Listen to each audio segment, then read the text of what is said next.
जैविक खेती ऐसी खेती होती है जिसमें हम कृत्रिम उर्वरकों, रसायनों, पीड़कनाशियों, वृद्धि नियामकों आदि का प्रयोग नहीं करते। अगर हम पशुओं का उत्पादन कर रहे हैं या पशुधन का उत्पादन कर रहे हैं तो हमें उनको जैविक खाद्य पदार्थ खिलाना है, और साथ ही जो एंटीबायोटिक्स हैं या वृद्धि नियामक हैं और जो हार्मोन्स वगैरह हैं उनको हम उनमें पौधों जानवरों में इस्तेमाल में नहीं लाते। इसी प्रकार हम मधुमक्खी पालन भी जैविक विधि से कर सकते हैं। अब बात आती है कि जैविक खेती की ज़रूरत क्यों है। सबसे पहला है कि जो हमारे उत्पादन के उपदान हैं, फैक्टर्स हैं फसल उत्पादन के, उनकी उत्पादकता में लगातार कमी आ रही है।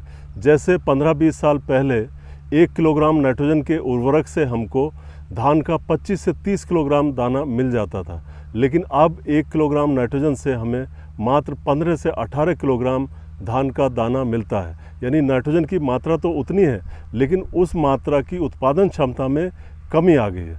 दूसरी तरफ अगर हम देखें तो हमारी जो मृदा है और वायु है और जो जल है, इनका भी प्रदूषण हो गया है। जो हमारे रसायन हैं, जैसे खास करके पीड़कनाशी, पेस्टिसाइड्स और भारी धातु, हैवी मेटल्स, ये हमारी मृदा में कहीं कहीं पर बढ़ गई हैं, जल में बढ़ गई हैं और कहीं कहीं पर हवा का प्रदूषण हो चुका है। साथ ही जो खाद्य पदार्थ है हमारा, वो भी असुरक्षित होता जा रहा है। कहीं कहीं पर ऐसा भी पाया जा रहा है कि जो हमारे पेस्टिसाइड हैं वो बैंड पेस्टिसाइड, यानी ऐसे पेस्टिसाइड जिनको हम प्रयोग नहीं कर सकते, बैन है उन पे, वो पेस्टिसाइड भी हमारी फसलों में पाए जा रहे हैं। और उनकी जो मात्रा है, जो अवशेष हैं पेस्टिसाइड के, पीड़कनाशियों के, वो ज़रूरत से बहुत ज़्यादा हमारे खाद्य पदार्थों में पाए जा रहे हैं। कई बार तो 200 गुना 300 गुना तक ये पीड़कनाशी खाद्य पदार्थों में आ रहे हैं, और इससे हमारे मृदा का स्वास्थ्य खराब हो रहा है, मानव का स्वास्थ्य खराब हो रहा है, और जो पशुधन है उसका भी स्वास्थ्य खराब हो रहा है। वर्तमान समय में अगर हम देखें, जैविक खेती विश्व में लगभग 162 देशों में की जा रही है और 37 मिलियन हेक्टेयर क्षेत्रफल में की जा रही है, और ये लगभग 18 लाख फार्मर पूरे विश्व में जैविक खेती में लगे हैं। अगर अपने देश की बात करें तो यहाँ पर लगभग 4.72 मिलियन हेक्टेयर क्षेत्रफल पर जैविक खेती की जा रही है। इसमें से 4 मिलियन हेक्टेयर क्षेत्र ऐसा है जो हमें वन्य क्षेत्रों में है, यानी है तो प्रमाणित, लेकिन वन्य क्षेत्र या जंगली क्षेत्रों से या वनों से ये चीज़ें, ऑर्गेनिक चीज़ें, जैविक चीज़ें हमें प्राप्त हो रही हैं। जबकि जो हमारा कर्षित क्षेत्र है, जो कल्टीवेटेड लैंड है जैविक खेती के अंतर्गत, ये थोड़ा कम है। ये 0.72 मिलियन हेक्टेयर या 7.2 लाख हेक्टेयर वर्ष 2013-14 में रहा। राज्यों में सबसे अग्रणी राज्य हमारे यहाँ है, मध्य प्रदेश है, राजस्थान है, केरल है, सिक्किम है, उत्तराखंड है, और अनेक राज्यों में इस समय जैविक खेती और जैविक उत्पादन किया जा रहा है। जहाँ तक जैविक खेती से जो उत्पादकता की बात है, इसमें थोड़ा कमी आती है। अगर हम औसतन देखें तो 10 से 35% जो हमारी वर्तमान खेती चल रही है, जो रासायनिक खेती किसान अपना रहे हैं, उसकी तुलना में लगभग शुरुआत में 10 से 35% तक जो उत्पादन है वो कम मिलता है। इसकी ख़ास वजह यह है कि जब हमारा कन्वर्जन पीरियड होता है, जब हम परिवर्तित करते हैं जो हमारी वर्तमान रासायनिक खेती से जैविक खेती की ओर, तो उस समय पर हमारी मृदा में वो क्षमता, वो शक्ति थोड़ा कम होती है। इस वजह से हमारा उत्पादन कम मिलता है। अगर हम बारानी क्षेत्रों में जाएं तो बारानी क्षेत्रों में जहाँ पर जैविक खेती की अपार संभावनाएं हैं, वहाँ पर जो उत्पादन में कमी आती है जैविक खेती में, वो काफ़ी कम आती है, 5 से 10% आती है। लेकिन सिंचित क्षेत्रों में अगर हम जैविक खेती की ओर जाते हैं तो शुरुआत में जो उत्पादन होता है उसमें ज़्यादा गिरावट आती है। साथ साथ कई बार ऐसा भी होता है कि जैसे खरीफ का मौसम है या जायद का मौसम है, गर्मियों का मौसम है, उसमें हमें उत्पादकता जो हमारी वर्तमान खेती है उसके बराबर मिल जाती है, लेकिन जाड़ों की फसलों में थोड़ा हमें कम उत्पादकता जैविक खेती में आती है।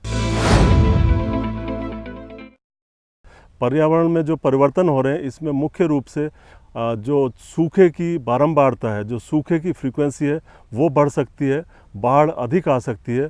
तो सूखे की दशा में जैविक खेती काफ़ी वरदान साबित हो सकती है, क्योंकि इसमें हम जैव पदार्थ का अधिक प्रयोग करते हैं, और ये जैव पदार्थ हमारी मृदा की जो जल धारण क्षमता है उसको बढ़ाता है। यानी जल धारण क्षमता अगर बढ़ जाएगी तो सूखे की स्थिति में फसल उत्पादन हमारा कम प्रभावित होगा। और दूसरा लाभ ये, पर्यावरणीय लाभ ये है जैविक खेती का, कि हमारी मृदा के अंदर जो कार्बन पदार्थ है, जो जैविक पदार्थ है, उसका लंबे समय तक संचयन होता है। तो इस तरीके से जैविक खेती पर्यावरण प्रिय खेती है। जैविक खेती का अगला लाभ यह है कि जो हमारे पर्यावरण में विविधता है, जीवों की विविधता है, इसको भी बढ़ाती है, क्योंकि इसमें फसल चक्रों को अपनाने पर ध्यान दिया जाता है। तो अगर ज़मीन के ऊपर विविधता बढ़ती है तो ज़मीन के अंदर भी हमारे जो जीव हैं, जो लाभकारी जीव हैं, उनकी विविधता बढ़ती है।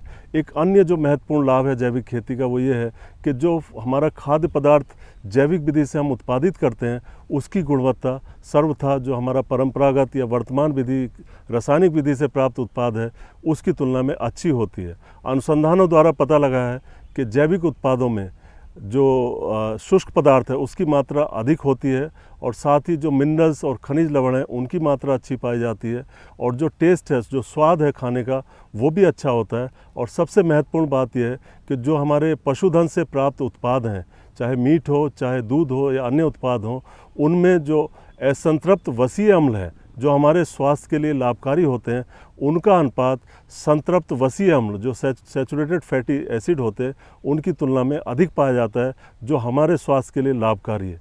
एक महत्वपूर्ण लाभ ये है कि जैसे हमारे पालक है या कुछ अन्य पत्तेदार सब्जियां हैं, उनमें नाइट्रेट की मात्रा लगभग 50% कम पाई जाती है, यानी स्वास्थ्य के लिए लाभकारी है। और सबसे महत्वपूर्ण लाभ ये है कि जो हमारे पीड़कनाशी हैं, जो रसायन हैं, वो जैविक पदार्थ में नहीं पाए जाते।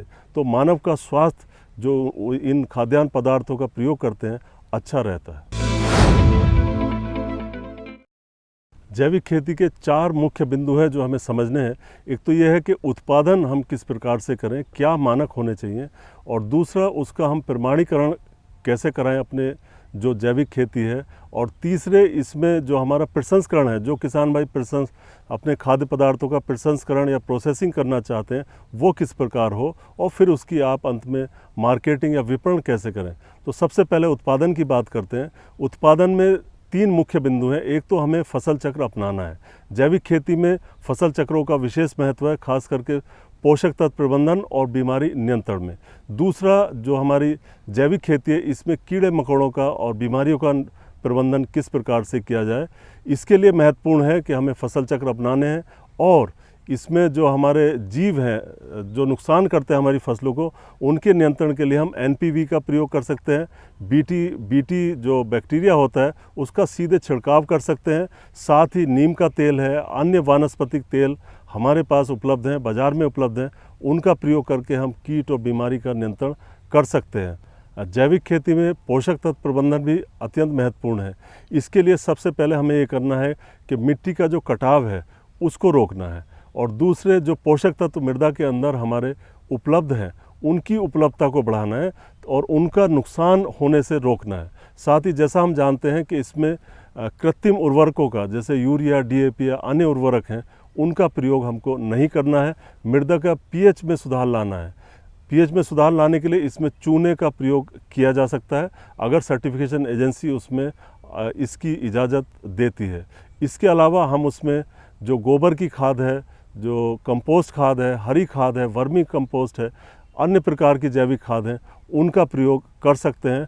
कुछ रॉक मिनरल्स आते हैं, रॉक मिनरल्स का भी हम सीधे प्रयोग जैविक खेती में कर सकते हैं। और इसके अलावा सबसे महत्वपूर्ण है जैव उर्वरक। कुछ जैव उर्वरक भी हमारे आते हैं जो अधिकतर फसलों के लिए उपलब्ध हैं, उनका प्रयोग करके भी हम पोषक तत्व प्रबंधन कर सकते हैं। प्रमाणीकरण ऐसी प्रक्रिया होती है जिसमें प्रमाणीकरण की एक संस्था होती है जो ये प्रमाणित करती है कि जो हमारा जैविक उत्पादन है वो कुछ नियम, कानून और प्रिंसिपल के आधार पर किया गया है, यानी क्या करना है, क्या नहीं करना है। जो जैविक खेती में जैविक खेती में अलाउ की जाती हैं चीज़ें, उनका पालन हुआ है या नहीं हुआ है, ये हमारा प्रमाणीकरण कहलाता है। और जहाँ तक स्टैंडर्ड्स की बात है, मानकों की बात है, भारत सरकार ने अपने मानक पहले से ही बना लिए हैं और उनके आधार पर प्रमाणीकरण की प्रक्रिया की जाती है।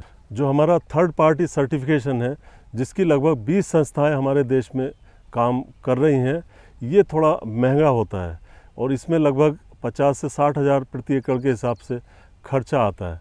तो जो हमारे सीमांत और लघु किसान हैं वो इसको अपनाने से थोड़ा कतराते हैं, उनको दिक्कत होती है।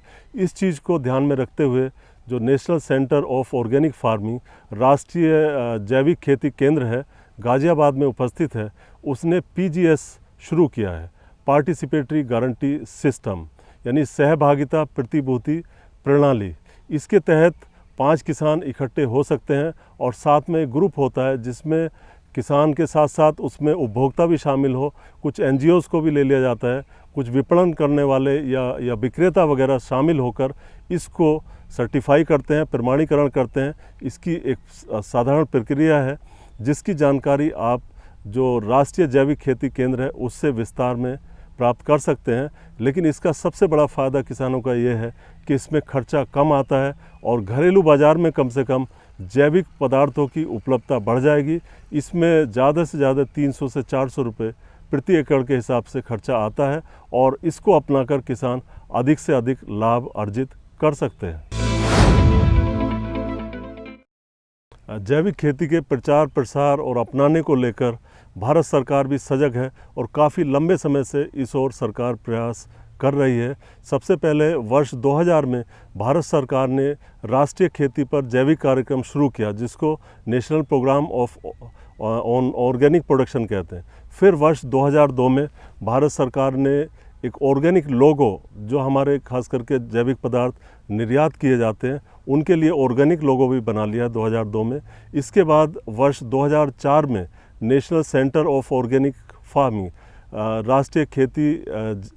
राष्ट्रीय जैविक खेती केंद्र की स्थापना की जो गाज़ियाबाद में स्थित है। इसका प्रमुख कार्यक्रम है कि लोगों को, किसानों को और अन्य स्टेक होल्डर्स को ट्रेनिंग देना, प्रशिक्षण देना, जिससे कि जैविक खेती का अच्छे से प्रचार प्रसार हो सके। साथ ही इसी केंद्र ने आजकल PGS भी बनाए हैं और इसके अलावा भारत सरकार ने अपने स्टैंडर्ड बना लिए हैं, अपने जैविक खेती के मानक बना लिए हैं जो वर्ष 2005 में बनाए गए थे, प्रकाशित हो चुके हैं और अब पिछले वर्ष उनमें संशोधन भी किया गया है और ये हमारे राष्ट्रीय मानक भी उपलब्ध हैं जैविक खेती के।